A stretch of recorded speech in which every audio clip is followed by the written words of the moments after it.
All right, so as I mentioned, we're going to look at creating a projectile for the enemy sprite.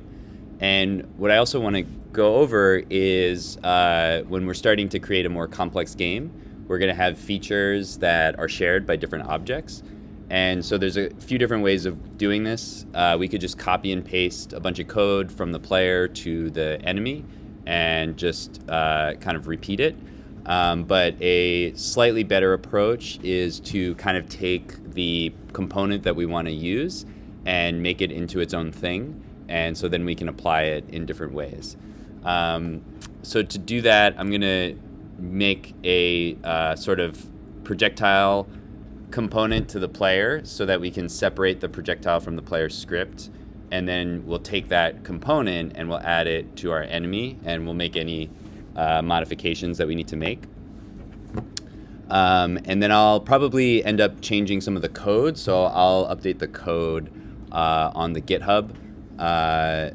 But if you don't need it, you probably won't bother updating. So this is only if you want to add projectiles to the enemy characters. So to start, I have this player. I'm going to look at this level 4A, which is barely has anything in it, just as an example. And so we have the player, and one of the things that having the player have all the stuff in its own code gives us as an advantage is we can change these things inside another level. So if I put these into another node, notice that like my player has all these other nodes, but I don't see them inside the main level. So I can't make level specific changes to those components. You can expose them in different ways, but that's sort of just like the basic difference is anything that's a component inside the player is not going to be visible to the outside levels. So if you have a player that should have projectiles in some cases and not in others, then you'll have to figure out how to set that up. But it shouldn't be too hard. But we're just going to assume that the player has a projectile and kind of move forward from there. So right now, if I run this scene, if I hit the Z button, my player kind of shoots a little projectile, which is a cat hair ball, towards the mouse. And so what we want to do is abstract this or make it into its own component so that we can add it to an enemy. And I'm not going to bother creating new art or anything like that because that'll take up more time. So I'm just going to go with this basic setup. So I'm going to go over to the player, and what I'm going to do is just look at what I need for the projectile and put that into a different node. And then I'll look at how to reference the two nodes. So to start, I'm going to select the main player node and create a node 2D. And I'm going to put this up here at the top just so it's easily accessible. And I'm going to call this projectile emitter. And so this is just a fancy way of saying that this thing is going to emit projectiles. So then we're going to add a script here, and then we're going to move a lot of the code from the player script into this script. So that's something that we can do. We can kind of move the code around to organize it in different ways. So I'm going to click New Script, and I'm going to save this inside my scripts folder. And projectile emitter is a perfectly good name for this, so I'm going to go with that. And so here's our new script. I'm going to delete everything, and I'll write more notes later, but for now I'm just going to say emits projectiles. And I'll include some more comments just to explain more about how this works, but let's go ahead and start building it now. So one thing that will give us an advantage with our projectile emitter is that I can move this position, this node, so that I can put it where I want the projectiles to come from. I'm going to turn on the idle, or actually let's do the projectile animation for the character. And so then I can move this node so it looks like the projectile is coming from the right position. And so that means I can get rid of the weird offset thing that I had before. So that'll be one advantage. So now I'm just going to open the player script, and I'm just going to dump all the code related to the projectile into my new projectile script. So I'm going to need to open up this window here. I'm going to close all the other scripts except for the projectile emitter, and then let's just go through and figure out what we need in here. So obviously any of these variables at the beginning related to the projectile, I'm going to go ahead and I'm actually just going to cut and move these so I don't have to come back later and redo anything. So I'm going to paste these in here, and this is going to cause some errors in the script, so we'll have to probably fix those, but that's okay. And then, as I mentioned, one thing I don't really need anymore is this projectile offset. I can just use the node 2D to do that. So I still want the reference to the projectile scene and the projectile toward mouse and the projectile gravity. Okay, so now let's keep going through our code and see where we use the projectile. So we're not using it here. We're not using it here or here. But I think we are going to see it here inside our update function. So I'm going to grab this code, and I'm just going to cut this and go back here and paste. And so this is looking for the input for the projectile. We are going to want this in some type of input function. So what I'm going to use for this is actually an unhandled input event, which basically is the same as input, except it's going to prevent this from being used more than once. So I'm going to copy this unhandled input event from my player script and throw it in here. And then I don't really need to check if there's a projectile anymore, because if I didn't have a projectile, I just wouldn't have this node, so I'll get rid of that. And this animated sprite is probably going to have to go somewhere else. And okay, this code is all related to the player, so we're going to have to move that eventually. So let's put a comment here, move to player controller. But here we just have mainly what we need, which is if we do the input projectile, we want to spawn a projectile. And we still have some errors because we're still going through it, but let's keep going. So we've got our projectile code out of here. And the last bit is going to be at the bottom where we spawn the projectile.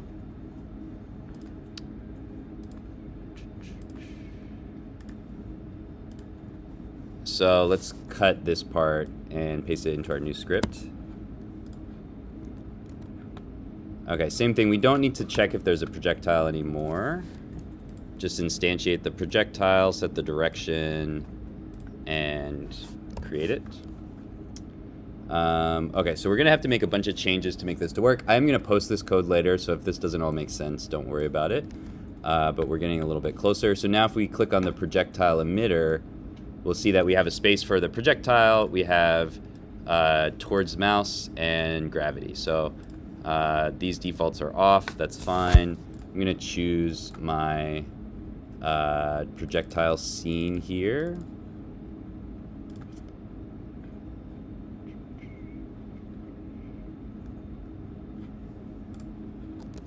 Okay. And I'm going to leave those defaults off for now. And so now let's make sure we've got the code set up right, and then we will we'll make some changes so that this works. So the first issue is that once we shoot the projectile, we want to play an animation for the player, and we also want to set it so that they're not moving. And so there's a couple different ways we could do this. We could get a reference to the player and then try to play the animation through there. Or what is a little bit more easy to modify is to add a signal. So let's add a signal, and we'll call it on projectile. And so we can connect this to anything we want to now. And so I can move this code back into the player controller. So I'll go back to the projectile emitter, go to node. We've got an error, so I need to see that signal. I'm going to have to comment out all this code that throws errors. And now we see that projectile emitter. So now let's just connect that to our player. It looks like I misspelled projectile. So let's rename this projectile. And then let's rename our script projectile as well. Forgot the C.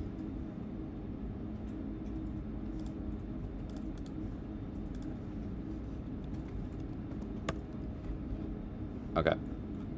So now let's connect the projectile emitter to our player. And it's going to make up a method.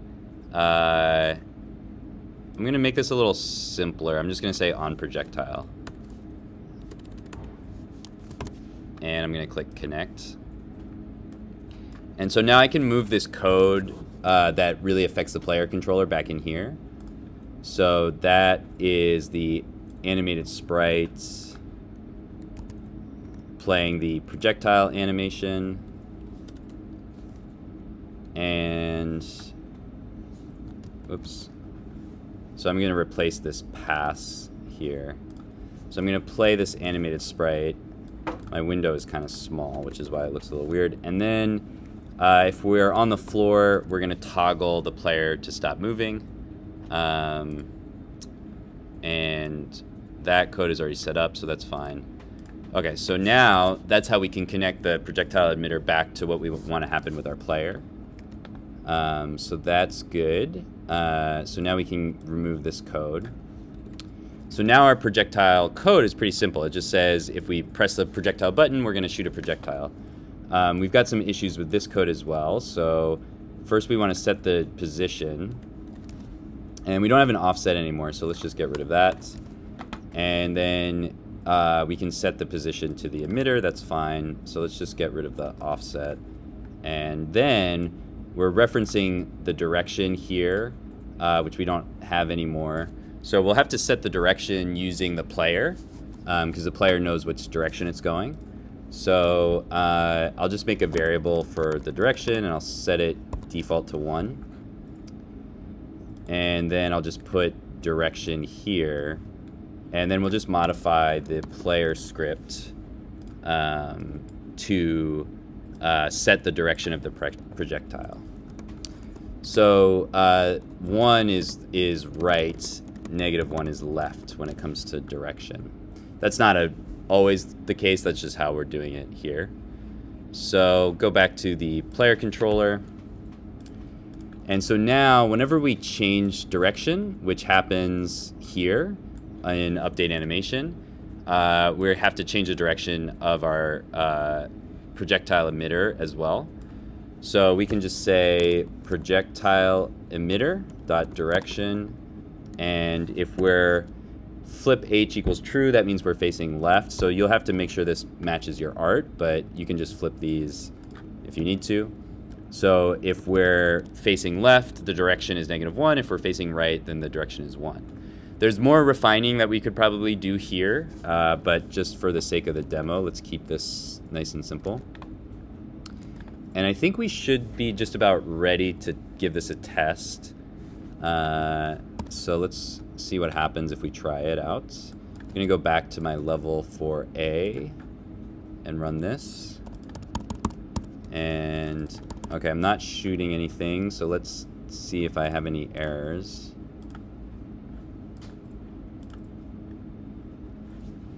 Okay, no errors, so let's do some debugging.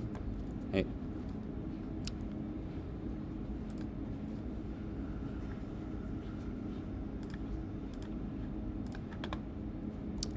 Let's see.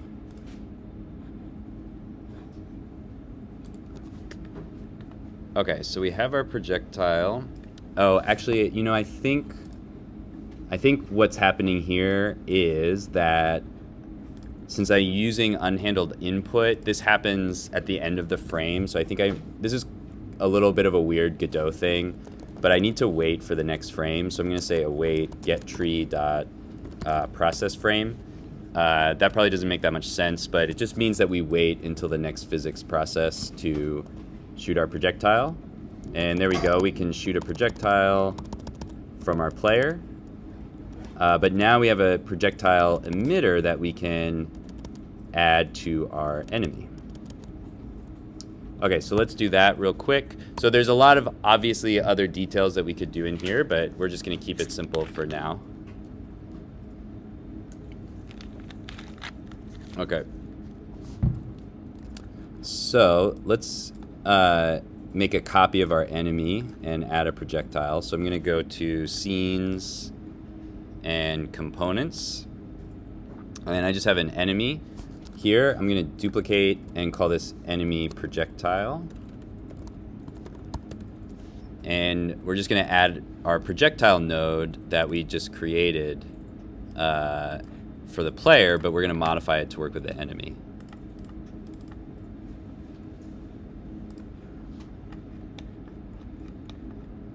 Okay, so we've got our enemy here. So I'm going to, just like I did with the player, I'm going to add a new node and move it up here. And call this projectile emitter. And I'll add the new projectile script from scripts. And looks like we've got an error, but let's move this into place. So we'll put this near like the snake's mouth, so it'll come out of the mouth of the snake. And so with our enemy, we're not going to want to have the projectile come out when we have input from the player. So we're going to have to set up a timer to automatically shoot the projectile. So let's take a look at our projectile emitter script. Oh, you know what? I put in the projectile script. I put the wrong script here. So let's load the projectile emitter. And so we're also going to need a different projectile because the projectile we have will hit enemies but not the players because of the collision layers. We could use code to change the collision layers, but let's just make a copy because we probably want to change the art anyway, in which case we would make a copy. I'm not going to do it here to save time, but you'd probably want to do it. So I'm going to take this projectile scene and duplicate it, and I'll call this projectile enemy. This is almost the same as the other one, so I'll say projectile snake so that it's not too confusing, although that might be more confusing. But anyway, all I'm going to do to this projectile snake, I'm going to leave everything the same, but I'm going to go to the collision, and instead of projectile, I'm going to add a new layer. So I'll call this projectile snake. So I'll put this on a new layer, and this is going to collide not with the enemy but the player. So the enemy projectile will hit the player. Okay. So we'll have to make a couple more changes, but let's go back here for a second. So with our projectile emitter, if we're not looking for input, we need something else to drive shooting the projectile. But first, let's make a variable so we can turn off the input. So I'm going to make an export variable for this. So I'll say use input, and this is a Boolean, and I'll set this default to true. So it'll be true for the player, but for any enemy that uses a projectile, we'll turn that to false. And then I'm going to load a projectile scene. So I'm just using the same projectile, but I would probably make new art for this, although I don't want to use the default. I want to use the one I just created, the projectile snakes one, just because that has the right layers. Okay, so if the input is not being used, I'm just going to put a little if not use input return, so we'll not use the input here. If the input isn't being used, then we need something else to drive the projectile emitter, so we can use a timer for that. So the timer will just activate when we tell it to. So I'm going to add a timer to the projectile emitter, just like that.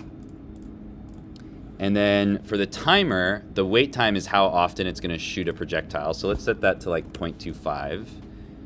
And we'll set auto start. You could start it in the code, but why don't we just click auto start so it just starts on its own.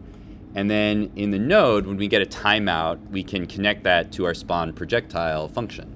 So I'll just double click that, click on the projectile emitter, and then I'll spawn a projectile when this timer times out. So I didn't really even create any new code here, but I created a method to drive the projectile using the timer.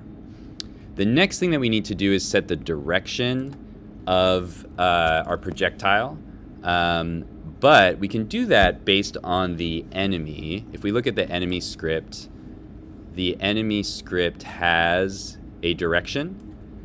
And so we can reference that. And so let's just use that if we don't have input. So when I spawn the projectile, I'll set the direction, but I'll check to see if we're not using the input, then we know that it's an enemy. So we'll get the enemy's direction. So I'll say, I'll have to make a new variable to capture the direction. So I'll say variable d equals direction. And then I'll say if not use input. There's probably more elegant ways to do this, but I'm just trying to do this quickly. We'll say d equals get parent. So we'll get the parent, which is the enemy, and then we'll get the direction of the parent. And then I'm going to put D in there for direction. And I think that'll actually do it.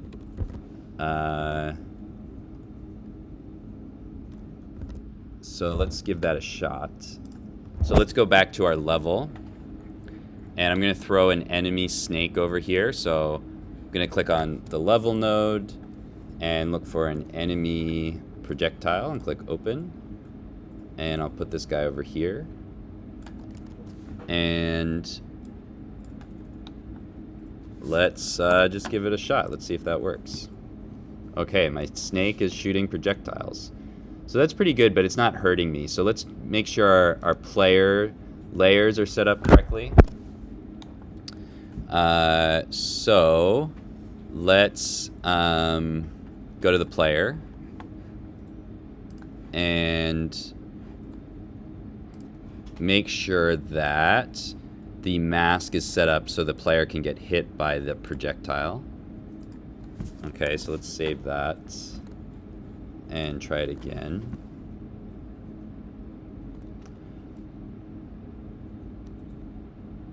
Okay, the player's getting hit, but it's not doing anything. So let's take a look actually this time at our projectile script, because I think that's going to be why. So the player's probably going to be a body.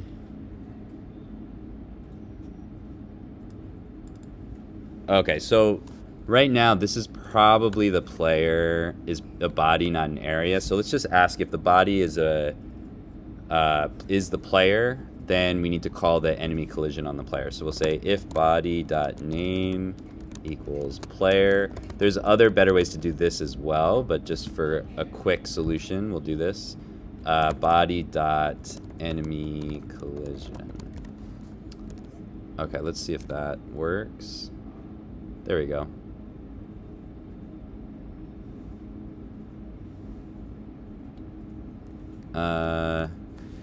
That looks like it's working. It's not taking away my life because I haven't connected my scene manager up. So I'm just going to do player hit, connect that to the scene manager, and try it one more time. Okay, there we go. So this is actually really difficult. I'm getting killed almost immediately. So I definitely have to play with some of these parameters to make this a little less difficult. Let's set the timer to 1 second, just so we can test it.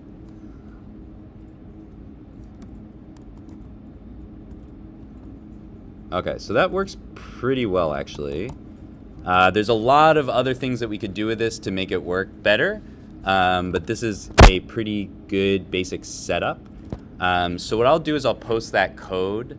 I might put it in a separate branch so that it doesn't conflict with the other code, but I'll make that available.